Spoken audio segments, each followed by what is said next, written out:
assim. Lá ficamos os dois nas asas do amor. Quero ouvir. Curtindo essa dança louca. Bora. E depois tu e eu, quando amanheceu, o regresso. São umas palminhas assim, bora.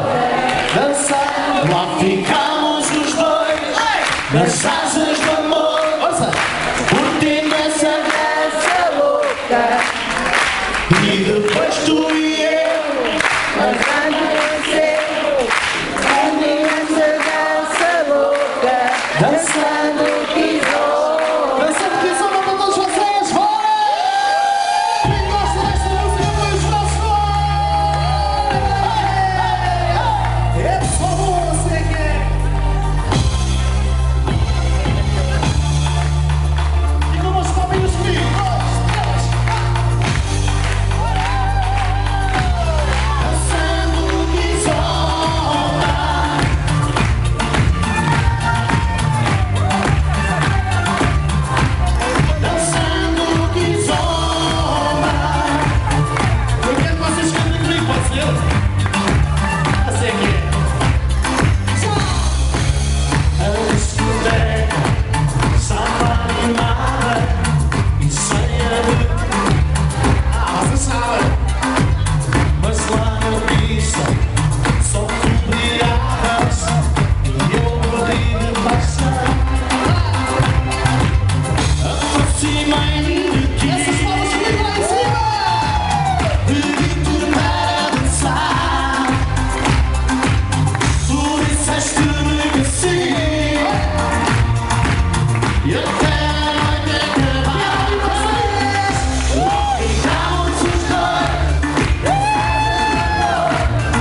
aqui é óbito.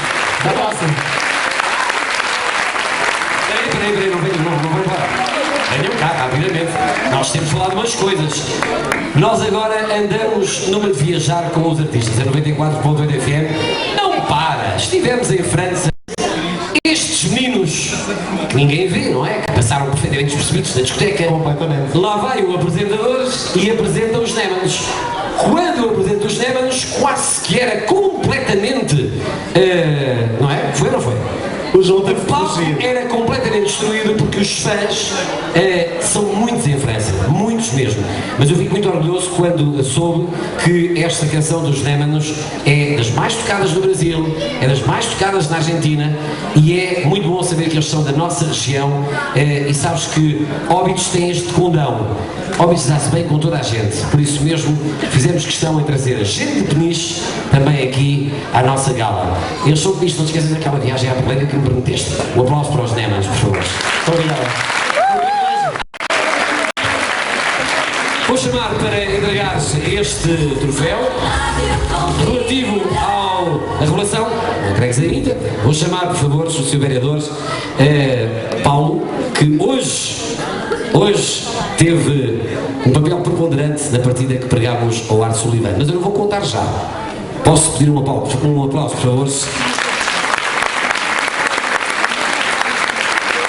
É o novo elemento dos Némanos. Paulo Leandro, É o novo elemento. da Câmara Municipal de Óbidos.